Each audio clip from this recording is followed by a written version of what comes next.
water home, you see young girls put a patch of cloth on their head, kind of a cushion, and put a big bucket on top of their head and go up a trail and get to the house where that water would be received by the whole family.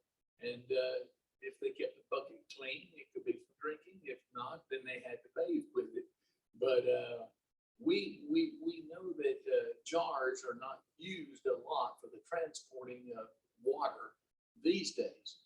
But in the times of the apostles and before that, which go way back into the Old Testament, the days of Abraham and others, you see that jars of clay were used. They would just take the clay that they could dig out of the mountainside, mold it, shape it, often bake it to get it hard, and create a vessel in which they could then place water for transporting it to the home or wherever they needed it.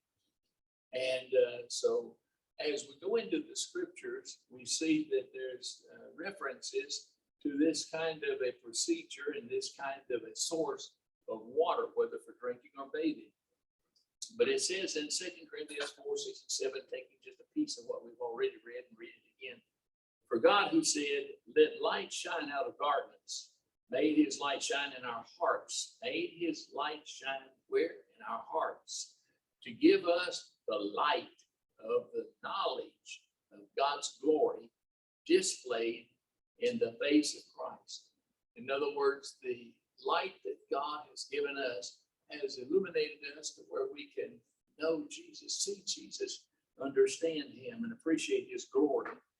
But it states there in verse 7, but we have this treasure in jars of clay to show this all-surpassing power is from God and not us. And so what is it that we have here? We have a treasure. Where has it been placed? In a jar or jars of clay to show what? The all-surpassing power is from God and not from us.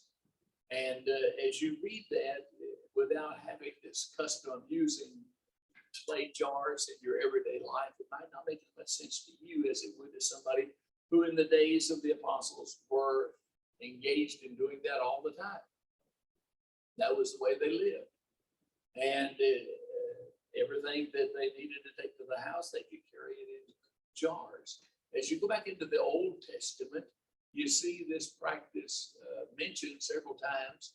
You find that Eliezer, the servant of Abraham, asked for water, and Rebekah, who was going to be later the wife of Isaac, says, sure, I'll be glad to once more draw water from the well and give you something to drink.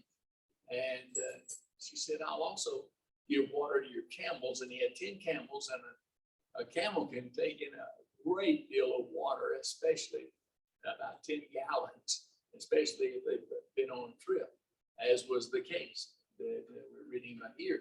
And so she is going to be making all kinds of trips with her jar. And without a jar, she couldn't do it. And then you move over to the New Testament, and you see the same thing in John 4, where Jesus comes to a well in Samaria, and there's a Samaritan woman there, and she's drawing water with her jar, and he asked her for water. We're not even sure if she ever gave him any water, but they got in a discourse talking about, who Jesus was and things like that. But nevertheless, when she left her jar there. So I'm sure she had to be coming back to that well later to get her jar, because you have to have them and use them in order to take care of yourself and your family. So this was something that they understood. You take clay, you make jars, and then you use them as a daily utility in the house. What would you have if you had a kitchen and had no jars in those days and times? But one of the problems with the jars was that they were very, very fragile. If you bounced them around, they would break. And of course, God knew that. That's why in Jeremiah, if you go back to Jeremiah 19, you find that God told the prophet, he says, what I want you to do is take one of those jars, and I want you to carry it down and show the leaders of Israel what's going to happen to them in the future. Well, what do you want me to do? Well, just take the jar when you get down there and you told them what's going to happen, the destruction that's coming because of their disobedience to God, how their neighboring enemies are going to invade them and make life horrible. Just break the jar, smash it. And of course, that's easy to do with a clay jar. It just goes into little bitty pieces. And he says, do that and tell them that's what's going to happen to this Jewish population that has turned their back on God. You'll be broken up just like this clay jar.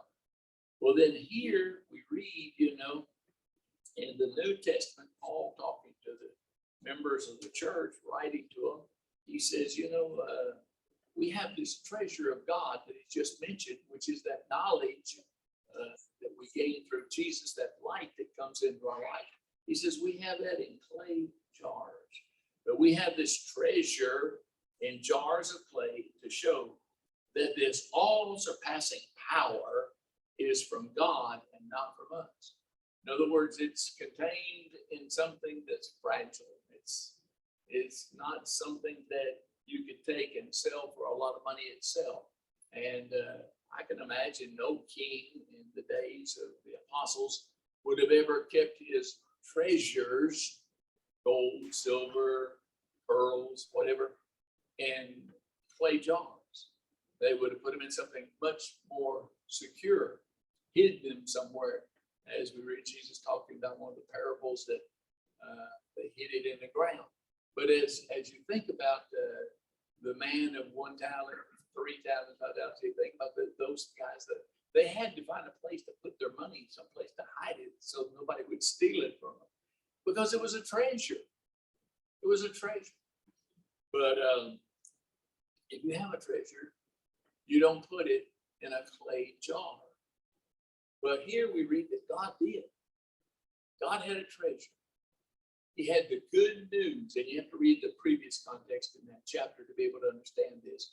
But he had a treasure in the message that was being preached, and that's why it mentions here that the light shone in their hearts. He had a treasure, and he hid it in clay jars. Well, that wasn't very smart, was it? You could lose that treasure. And the answer is no, not necessarily. Then God formed a man from the dust of the ground and breathed into his nostrils the breath of life, and the man became a living being. The first human being ever be put on this planet was made out of dirt. Adam, we know, was formed by God's hands into a living being, but it was only when God breathed into his nostrils the breath of life that he became a human being as we know people today.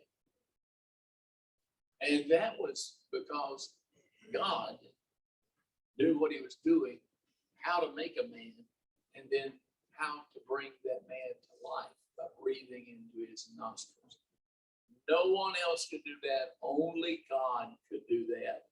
But the Lord formed man from the dust of the ground and breathed into its nostrils breath of life. Well, then this man was kind of like what would he be like? Somebody tell me, what would it be like? Compared to what? He could be a jar made out of what? Clay. Yeah. Just like the clay jars that they used every day. God had made them initially with Adam by using the dust of the ground, the dirt.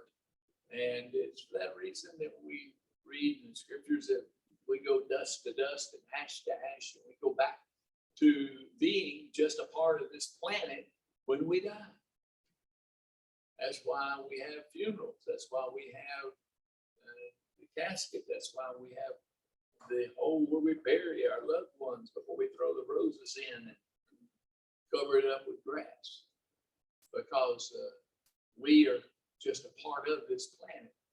And we're going to talk more about that as we go along. But God hid within man, who was made from the dust of the earth, this treasure that previously in the chapter, he refers to as being the knowledge that God imparts, but also being a message that was special. It was a message of salvation. As a matter of fact, it was called and is called in the context the gospel. And we today go out and preach the gospel. We talk about preaching the gospel, teaching the gospel, sharing the gospel. And people listen and wonder, what in the world are we talking about? Well, we're talking about taking the good news, and that's what gospel means, the good news about our salvation in Jesus, the message of deliverance that we have, the hope of happiness, not only now, but throughout all eternity, the remedy for sin, and all of that is contemplated in what was told to our forefathers in the scriptures through the prophets, that God has decided to send a Savior and deliver us, and that's Jesus Christ.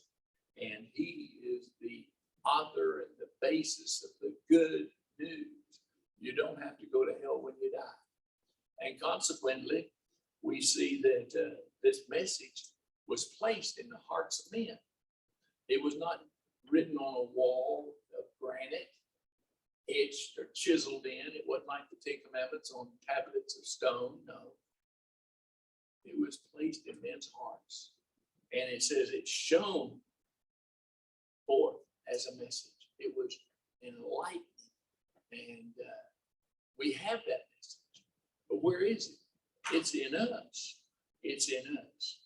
Why is it in us? It said so that we could see that the power, this power, it cannot be surpassed in any way. This power that comes through the gospel has been given as a gift to us from God, and is very effective and effectual, and it causes men to find the way home to God. So then in 1 Corinthians 3:7, we read, so neither the one who plants nor the one who waters is anything. Well, what do you mean? Kelly would be very disappointed probably in this verse if she didn't know the context, but she does. But she works in her garden and often sends me out to do some watering. Well, I could tell her, well, honey, that would make me nothing, and you planted, and so that means you're nothing either. So neither he who plants nor he who waters is anything. We're nothing. Why? Because, well, I planted something. What did you plant? Well, I put seed in the ground, or I had a little plant, I stuck it in the earth, and now we've got something that's getting bigger, and maybe it's something that's going to produce fruit. Who knows? It depends on what we are planting. But if we don't water it, it'll die. And so we have to water it. But it is God who makes what? Makes things what? Grow. He keeps it alive and enables it to get bigger. And you can see the small little plant there, and then the tree that follows. And by the way, this tree is not exactly the same as what we had in the Caribbean, but we had some trees that were huge, and cattle used to come and get up underneath the trees in the hot of the day to stay cool. Quite a structure. Sometimes the limbs that would go out from the base would go out 200 feet. And we used to see kids go out and get on them, 2 or 3, and bounce and have a good time on the limbs of these trees that at one time were just a little bitty stick that was stuck in the ground, as we see right here. But God makes it what? Grow. And so it's the power of God in us that really matters. It's not just the seed itself or the plant itself or the worker himself or herself. No, it's God who causes the plant to grow, to develop, to produce fruit. And so we have planted within us the gospel. It's been given to us. The good news has been given to us. The message that needs to go out that will save the world has been placed in our hands, and we're responsible for planting it in the hearts of men everywhere. And it is God who will then cause the growth to take place that you mentioned, Leonard, the growth of the church.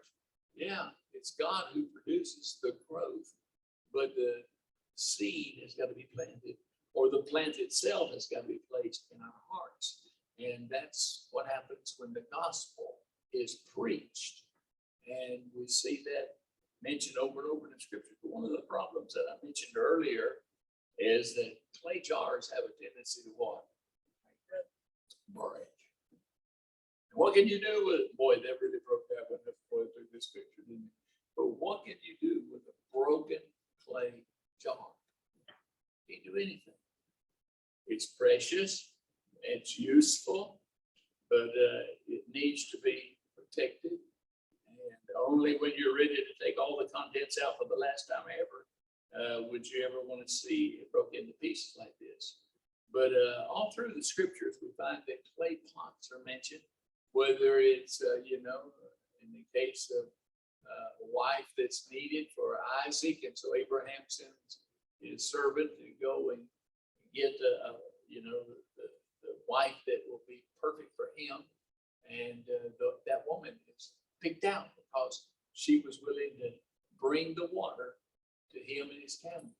Jesus, I'm sure, appreciated the one we mentioned before at Jacob's well, who gave him water, perhaps, or at least was there with her vessel ready to draw water for him. So we see clay jars everywhere in the Bible. It was a utility that was very necessary for the women and the men as well, in the times of Jesus Christ and the apostles, and even in the prophets before them. Right here, we have a picture of the Dead Sea Scroll jars. It says Dead Sea Scrolls, but it's not the scrolls. Scrolls are inside the jars. When the Essenes, people who lived out by the Dead Sea, realized that Titus, the emperor of Rome, was coming to destroy them, to kill them, to wipe out their community, they had made many, many, many copies of God's word. Many copies.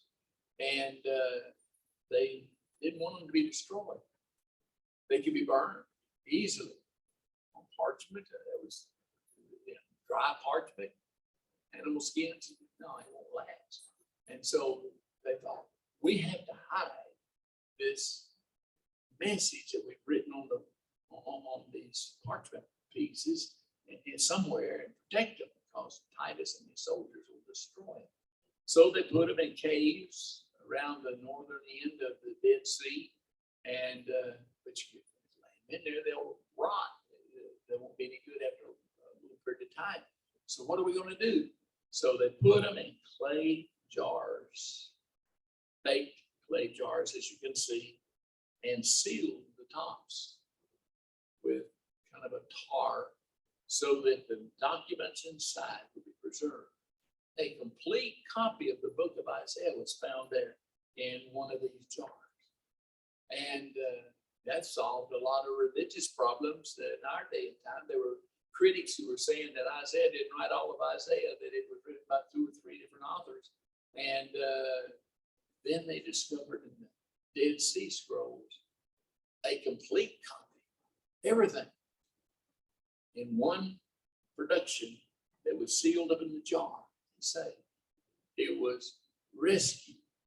And so you get the message, and then you put it on parchment, then you put it in the jar, and then you seal the jar, and then you put it in a cave, and you leave it there until Bob Brown is in diapers.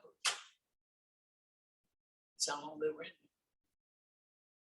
They were there for a very long time before they were discovered by a little shepherd boy who threw a rock in and cave and broke one of the jars, heard it breaking, was scared to go in by himself, got help, and went in and found that these parchments were there.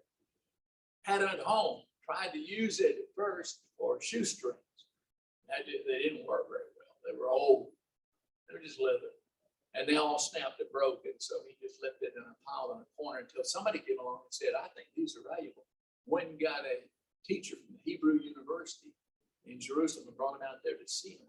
And he said, oh my, Oh my, you have an incredible treasure, spiritual treasure here. Where? In the clay jars. Can't help but remember what Paul wrote to the Corinthians and said, you know, the gospel, this message of good news and salvation is now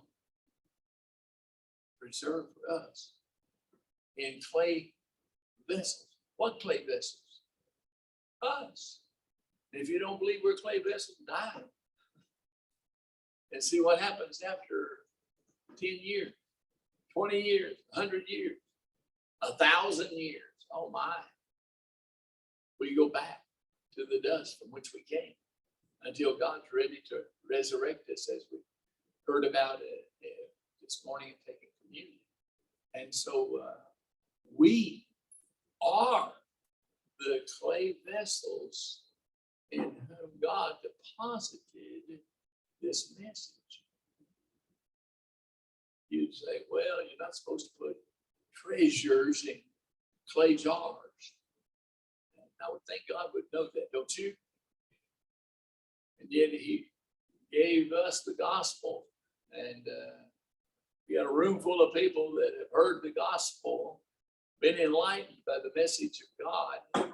The word has shown in their hearts, and it is God who gives that power, that all surpassing power, to be able to give us the message, preserve the message in us, and use us to make his church grow. And that's what we all read also, that he makes things grow. It's God who can produce a better church, a bigger church. And that's what even the apostles wrote and said. They said, we didn't really build this church, God did. And of course, Jesus paid the price, as Leonard told us. He paid the price, and Juwan mentioned it as well in his singing today. He paid the price so that the church could exist and grow. But the message is in the hearts of the members, in your heart, my heart. The truth has been preserved there, not in these kinds of clay jars that I'm showing you in this display, but nevertheless, we're clay. We are vessels that can receive the message, preserve it, and share it with others. And if we don't, then it's not going to be of any good use, as was the case with the Dead Sea Scrolls until back in 1945 and 6. Men began to take their sheep up to those areas and discovered these precious documents that were not being read, not being used, and that are incredibly valuable and in museums today, where they can be seen, studied, and read. What a rescue. And so we read in Romans 3:23, for all have sinned and fall short of the glory of God. All have sinned. Who is that? That's us. Hello. We didn't live the way we should have lived. And what happens when that takes place? Well, Romans 6:23 says that the wages of sin is death. We know we're going to die, but I mean, we're talking about spiritual death, and we're talking about eternal death. We're talking about eternal punishment. Well, that's horrible. And would that be good news or bad news? That's the bad news. But what's the good news? Well, that God has made provision for our salvation. For it is by grace you have been saved through faith. And this not from yourselves. It is the gift of God, the one who makes things grow, remember? The one who takes care of things, the one who plants and preserves. Not by works. You mean something I did? Yeah, that's right. Not by that. That no one can boast. And that's why Paul says, right into the Corinthians, he says, it's a surpassing message of good news that saves souls. And it's by God's power, not ours, that we are redeemed. It's by God's plan. He saved us. So was he altogether mistaken and wrong? Was it a bad decision to place the gospel in clay vessels like us that are going to sin, they're going to die physically? No, because it has been preserved. It has been preached. It has been taught. And men have become Christians because of it. And it's powerful. It said that it's a surpassing power that can only come from God. The gospel message that we carry within ourselves, within our minds, our hearts, and that we share with others. Oh, it's God's message, and it's God's surpassing, all surpassing power that really makes that work. And we have it. We have it. Now, you'd say, well, isn't it God's power that makes the seed open in the ground? Yes. But we have the seeds. We have the sun, we have the rain. We can make that work, even though it's God's plan and God's power.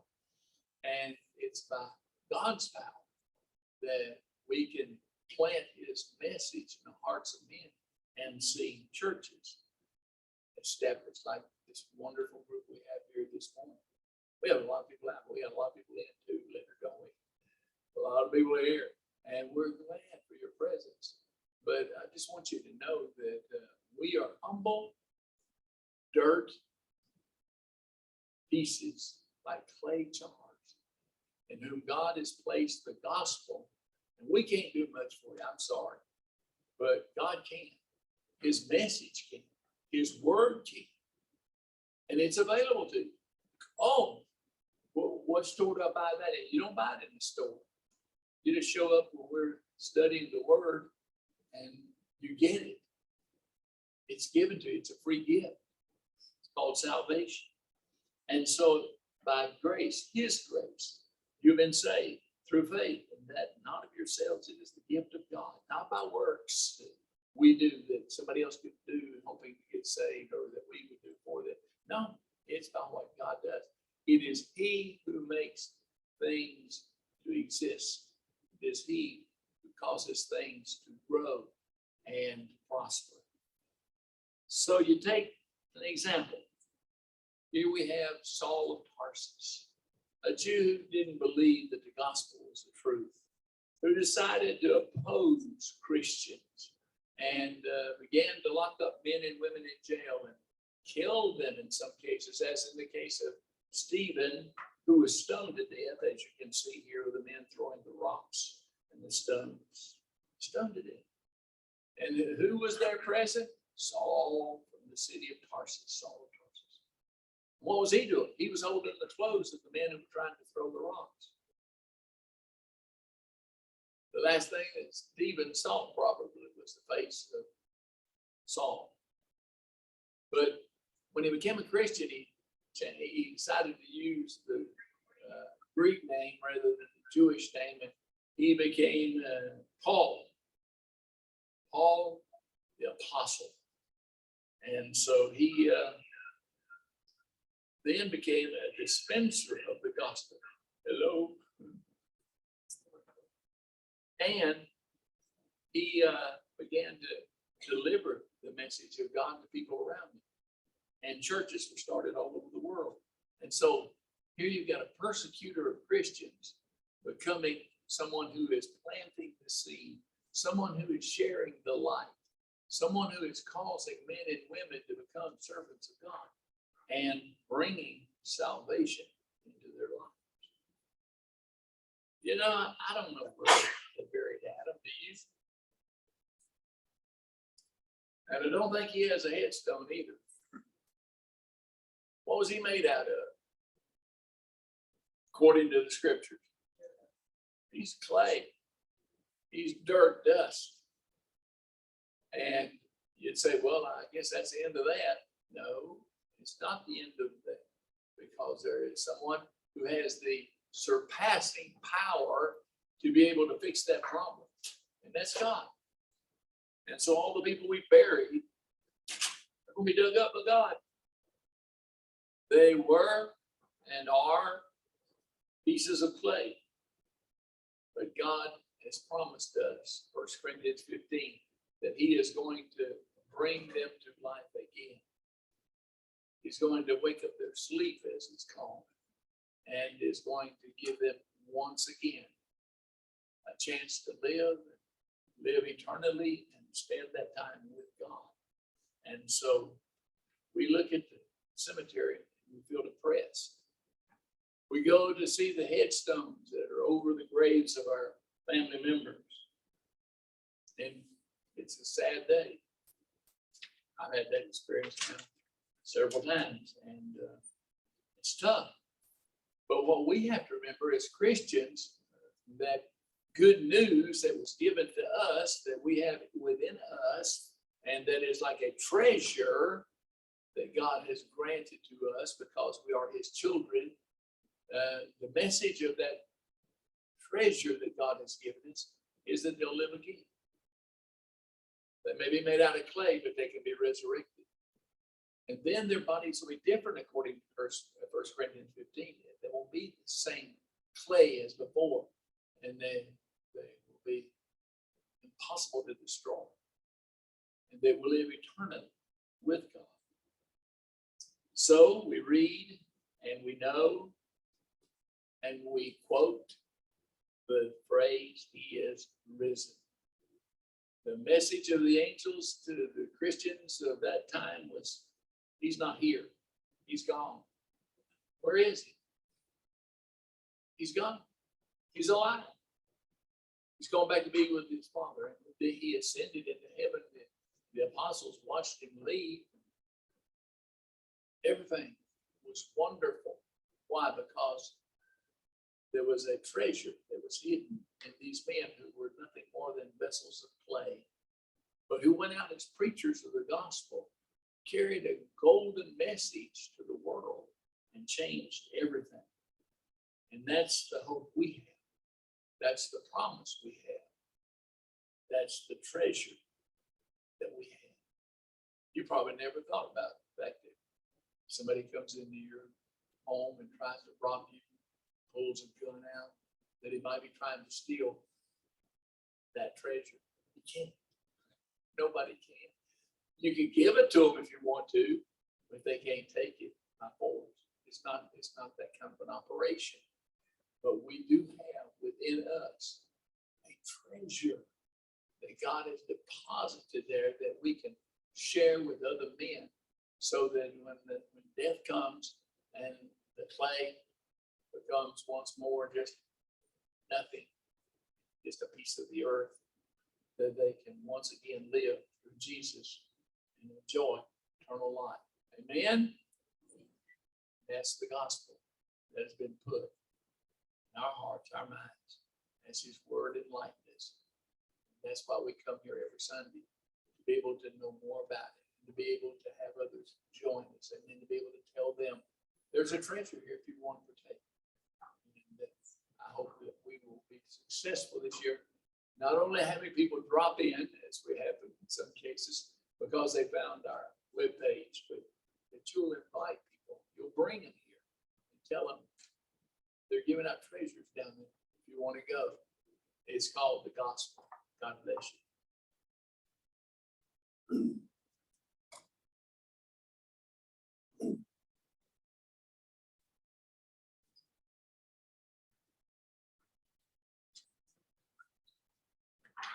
We've got a few prayer requests wanting to mention, and as usual, we have our Bible studies going on during the week. Don't think we have any changes there. So also, if you haven't been on the Wednesday studies in a while, if you want to join, it's never bad time to just get on. Men's class tonight, though. Oh, men's class tonight at 6:30. Or 6 Zooming in. 6 I mentioned Gloria earlier being in the hospital and she's over at UC Health, Colorado. That's where she's at. And it turns out, I guess, she had some visitors where it was saying how great they are to her yesterday. So she did get to hear it. So that was really great. She sends her love to all as well. Then we have Danny Layton. I've been out of town, but now they have COVID. And So prayers for them as they recover from that. It seems like it's been kind of going around, and thankfully, I don't know of any case that seems like it's bad, so that's good news. But nevertheless, people still get sick. Continued prayers for Dallas, obviously, as she's went through her chemo. Her platelets are low right now, so